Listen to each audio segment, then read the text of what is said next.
What's up, you guys? This is Bro Miguel giving you your daily dose of radiation. Today's video will cover how hard is it to use PTO while working at a hospital as an X-ray tech or nurse too. I have knowledge in that because my lady's a nurse and I have knowledge from said section. So, to give you context, do night shifts, work 7 on, 7 off.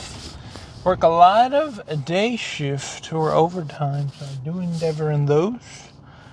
So, as far as X-ray tech goes, it all kind of depends on your staffing situation, to be honest. There's certain places that you have to find your own coverage or ask your PRNs or someone else to take cover. I feel like if you have to do that, it kind of sucks. I understand that even in my job, we have to do that if you didn't put it in with time and you're kind of, you put it in late and you're kind of, rushing to get that. Then I'd understand. We do that sometimes. You can ask someone, which usually that's me. That's why I work a lot of OT, baby. So, usually that happens to me, but I'll always do it because making that money, American dreams or whatever. So but usually it'll be between a month, 2 months. There's certain, I guess, PTO situations you have. So, you have what is called the 2 year, you get like 2 weeks that are what's called like your undenied PTO. Like you put them in, you need to have it regardless of what you're allowed to have, whatever. There's that, and then there's I just need a day off for something. So depending on how many people put their days off and if they've already used their I gotta have it type days, type allotted time, which you get like at our hospital it's like 160 hours, but out of all those, there's a certain amount of hours that have, I guess, a higher level of weight or power or whatever. It all kind of depends on, if you used it a lot or if you're taking a lot of breaks. And then some places, depending on if you've been there longer, you may have hierarchy type stuff compared to someone who's new. So if someone requests a certain day off and someone who's been there longer has applied for it, wants that day off, you can. Depending on the shift, you can have multiple people off from the same shift, same day.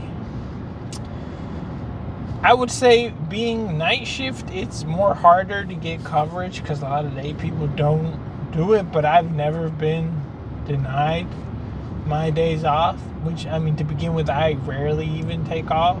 So, like, when I do, it's fine. But there's other people who put in a lot. Like, they'll be burning it all the time, barely working, and they just be burning through all of them. Which, legally speaking, you are allowed all those times. But, like, when you be stacking it a certain way and everyone be stacking their days off kind of in the same bubble, certain people do too. Maybe if you're short-staffed or if your PRN people don't pick up, it might be harder for them to give you those days off. Because our situation is based on like coverage, you need a set amount of techs to run down the joint. You can have like a minimum of like 3 or 2, depending on which shift it is. Compared to like my lady's situation where she's a nurse. So like hers, regardless if she puts on certain days, it won't get denied. Like just the nursing, because there's like way more nurses. They will just like literally drag someone else from a different department who's a nurse to their place, which kind of sucks. But that happens, or they just get swamped more.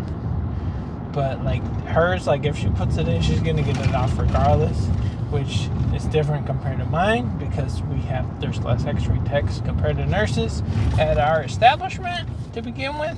There's whoever's on call, regardless if no one picks it up, you have one call tech. So if 2 people take off and no one covered it, only one can be guaranteed covered based off that. And that's almost gambling that no one else calls in sick that day or other endeavors because then your manager might have to step in, or if he's busy, you might just be short-staffed that day. That's kind of how that goes. Or for coverage, they'll ask like we have a little group chat where they ask like if someone wants to pick up extra to help out, and they'll give bonuses and stuff like that. So that's one way you can. But you are allotted a set amount of times. Now, at the hospital, there's certain holidays that you will have to work, and it kind of rotates depending on like days, nights, holidays. They'll kind of shift everyone around so you don't end up working your same holiday. I mean, me as a night shift is different. If it falls in my 7, I'll work it because it's just easier on your body than to drag someone else on the opposite night shift to cover it. You know, it's kind of weird. Me personally, I don't mind working holidays and stuff, so I'll always scoop up and help out. So that's kind of what you can expect as far as PTO and stuff. And every year you'll get a little bit more, and I believe at a certain point it just gets capped out. Like I forgot how many. It becomes like 4 weeks is like the max, I think.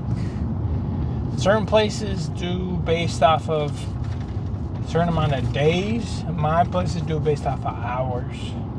So it's good and bad depending on how your whole situation works. You can also use PTO if maybe that week you had to leave early or you didn't get your full 40 hours. You can subsidize it for that.